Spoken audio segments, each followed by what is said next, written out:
असं आहे की आता मी जी घोषणा करेन त्यामुळे तुम्ही डबल टाळ्या वाजवाल।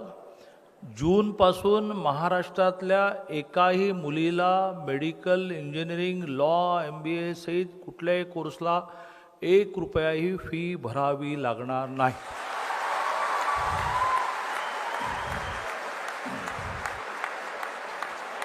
महाराष्ट्राचे मुख्यमंत्री एकनाथजी शिंदे यांचा आज वाढदिवस आहे।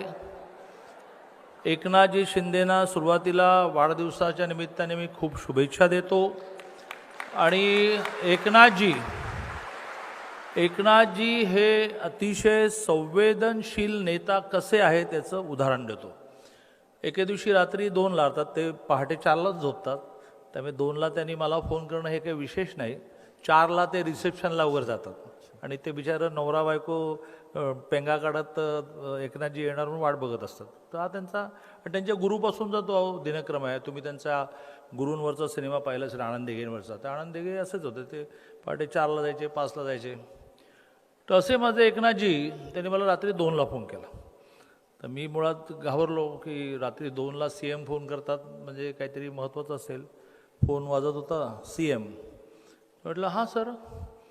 तर म्हणाले की दादा आत्ताच परभणीला एका मुलीने आत्महत्या केली आहे आणि चिठ्ठी सापडली की ज्या चिठ्ठीत ती असं लिहिते आहे की सरकार माझी 8 लाखापेक्षा कमी उत्पन्न असणाऱ्यांची निम्मी फी भरते, मेडिकल इंजिनिअरिंग सहित, अगदी डीम युनिव्हर्सिटी सहित, याबद्दल आभार, पण उरलेली निम्मी फी भरायला माझ्या आईवडिलांकडे पैसे नाहीत। 4 वेळेला मला त्यासाठी कॉलेजने विद्यापीठाने बाहेर काढलं, त्यामुळे मी आत्महत्या करत आहे। ते रात्री 2 वाजता मला हे सांगतात। तर म्हटलं सर ही खूप वाईट घटना आहे। त्यामुळे वाईट घटना काय, उद्या सकाळी 7 वाजता आपल्याला घोषणा करायची आहे की महाराष्ट्रातल्या एकाही मुलीला 8 लाखापेक्षा कमी उत्पन्न असेल तर फी भरावी लागणार नाही। म्हटलं सर हे तुम्ही महाराष्ट्राचे मुख्यमंत्री आहात, तुमच्या तोंडून बाहेर पडणारा प्रत्येक शब्द हा कायदा असतो, तुम्ही पहिलं बोलायचं असतं मग कायदा होतो। तरी माझं असं मत आहे की थोडं मला वेळ द्या कॅल्क्युलेशन करायला की आपण निम्मी फी भरतो तर किती भरतो, पूर्ण फी भरली तर किती लागते। तुम्ही यू बिलीव्ह दिवसभरात 4 वेळा फोन आला, कॅल्क्युलेशन झालं की नाही, कॅल्क्युलेशन झालं की नाही, कॅल्क्युलेशन झालं की नाही। आणि मग मी त्यांना कॅल्क्युलेशन सांगितलं आणि त्यांनी ऑन स्पॉट निर्णय दिला की दादा, मी त्यांना 2 भाग सांगितले।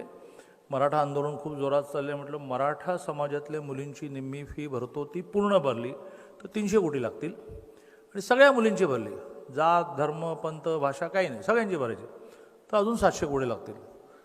आता 1000 कोटी ही तशी छोटी अमाऊंट नाही, पण ते म्हटलं डन, फाईल मूव्ह करा। आणि निर्णय झाला की ह्या जूनपासून या महाराष्ट्रातल्या कुठल्याही माझ्या बहिणीला मेडिकल, इंजिनिअरिंग, पॉलिटेक्निक जेवढे 642 कोर्सेस आहेत, नव्याने 200 कोर्सेस आपण वाढवतो आहोत की ज्याला निम्मी फी पण नव्हती, म्हणजे त्यात BCS वगैरे ते पण आपण वाढवतो। आता अशा 800 कोर्समध्ये मुलींना 1 रुपयाही फी भरावी लागणार नाही।